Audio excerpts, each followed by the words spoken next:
Shalom, selamat pagi adik-adik. Ketemu lagi dengan Kak Jimmy di dalam channel kesayangan kita SCC Kids. Hari ini kita akan bahas satu tema, yaitu kemarahan. Berkaitan dengan tema sebelumnya, kita akan bahas kemarahan poin yang pertama. Akan ada 3 poin yang dibagi menjadi 3 sesi video pengajaran anak-anak. Nah, hari ini kita akan belajar poin pertama dari kemarahan. Apa itu poin pertama? Jangan kemana-mana, tetap di SCC Kids.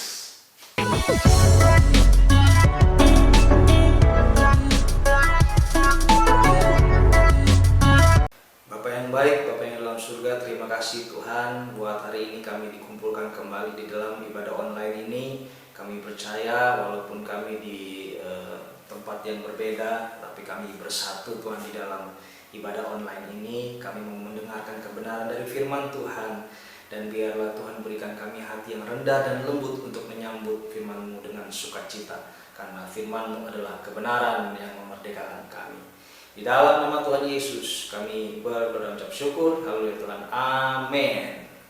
Nah, hari ini kita akan bahas poin pertama dari kemarahan. Untuk itu, mari kita sama-sama buka Alkitabnya di dalam Matius 18 ayat 21 sampai 35. Kita akan mengambil pelajaran dari kisah ini ya, perumpamaan tentang pengampunan. Memang sedikit panjang, tapi ayo kita baca sama-sama supaya kita mengerti kebenaran firman Tuhan, dan kebenaran itu akan memerdekakan adik-adik. Yuk kita baca sama-sama Matius 18 ayat 21 sampai 35 ya. Kemudian datanglah Petrus dan berkata kepada Yesus, "Tuhan, sampai berapa kali aku harus mengampuni saudaraku jika ia berbuat dosa terhadap aku? Sampai 7 kali?"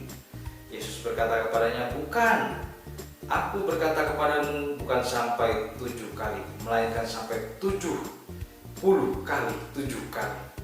Sebab hal kerajaan sorga seumpama seorang raja yang hendak mengadakan perhitungan dengan hamba-hambanya. Setelah ia mulai mengadakan perhitungan itu, dihadapkanlah kepadanya seorang yang berhutang 10.000 talenta. Tapi karena orang itu tidak mampu melunaskan hutangnya, raja itu memerintahkan supaya ia dijual beserta anak istrinya dan segala miliknya untuk membayar hutangnya. Maka sujudlah hamba itu menyembah dia, katanya, 'Sabarlah dahulu, segala hutangku akan kulunaskan.' Lalu tergeraklah hati raja itu oleh belas kasihan akan hamba itu, sehingga ia membebaskannya dan menghapuskan hutangnya." Oh, berarti orang ini dihapuskan hutangnya oleh raja ya. Tetapi ketika hamba itu keluar ya, orang yang dihapuskan hutangnya tadi keluar, ia bertemu dengan seorang hamba lain yang berhutang 100 dinar kepadanya. Ia menangkap dan mencekik kawannya itu, katanya, "Bayar hutangmu." Maka sujudlah kawannya itu dan memohon kepadanya, "Sabarlah dahulu, hutangku itu akan kulunaskan." Tetapi ia menolak dan menyerahkan kawannya itu ke dalam penjara sampai dilunaskan hutangnya. Melihat itu, kawan-kawannya yang lain sangat sedih, lalu menyampaikan segala yang terjadi kepada tuan mereka. Raja itu menyuruh memanggil orang itu dan berkata kepadanya, "Hai hamba yang jahat, seluruh hutangmu telah kuhapuskan karena engkau memohonkannya kepadaku. Bukankah engkau pun harus mengasihani kawanmu seperti aku telah mengasihani engkau?" Maka marahlah tuannya itu dan menyerahkannya kepada algojo-algojo sampai ia melunaskan seluruh hutangnya.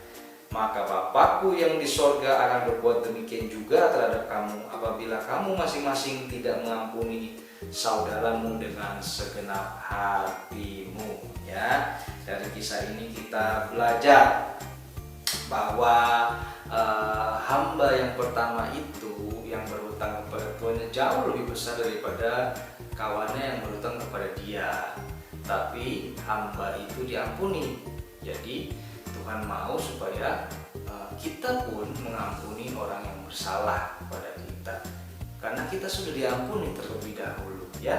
Apalagi kalau orang-orang yang bersalah kepada kita, hal-hal yang sepele, hal-hal yang kecil ya.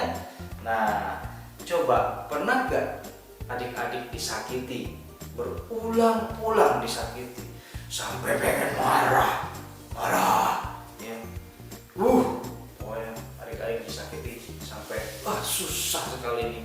Orang ini saya benci, saya dendam sekali. Pernah gak adik-adik? Pasti ada yang pernah ya, tapi pasti juga ada yang biasa-biasa saja ya. Nah, bagaimana kalau adik-adik pernah disakiti berulang-ulang ya? Maka adik-adik juga harus berpikir, pernah tidak adik-adik menyakiti Tuhan berulang-ulang? Gimana cara sakitin Tuhan? Dengan berbohong, dengan berkata-kata kasar, dengan melakukan hal-hal yang buruk, dengan melakukan hal-hal yang melanggar firman Tuhan, tidak sesuai dengan firman Tuhan. Itu menyakiti hati Tuhan. Nah, tapi kita sudah belajar di pelajaran sebelumnya bahwa setiap kali kita mengaku dosa kita dan kita meminta ampun, Tuhan akan mengampuni kita. Karena itu, apabila ada orang yang menyakiti adik-adik berulang-ulang, maka adik-adik juga harus mengampuni ya. Nah, kalau menurut adik-adik bagaimana cerita yang tadi kita baca dan kita dengar? Apa pendapat adik-adik mengenai tindakan si hamba ini yang sudah diampuni? Gimana? Baik gak? Gak baik ya? Pasti harusnya adik-adik sudah berpikir kalau hamba itu saja diampuni oleh tuannya, maka dia juga harus mengampuni kawannya yang berutang kepada dia ya. Begitu juga dengan hidup kita. Apabila kita sudah sering kali meminta ampun kepada Tuhan, berarti banyak hal yang kita lakukan yang menyakiti hati Tuhan, dan Tuhan selalu mengampuni kita ya. Begitu pula dengan kita harus mengampuni kawan-kawan kita, teman-teman kita yang pernah menyakiti kita, atau siapapun yang pernah menyakiti kita ya. Jadi jangan sampai seperti hamba yang di dalam cerita ini ya. Tetapi bukan berarti kita mengizinkan orang lain untuk terus-menerus menyakiti kita ya. Adik-adik harus tahu apakah orang ini terus-terusan menyakiti kita atau sesekali saja, tidak terlalu sering ya. Kalau terus-terusan menyakiti kita, berarti adik-adik boleh mengambil langkah untuk mencegah orang tersebut menyakiti adik-adik lagi ya.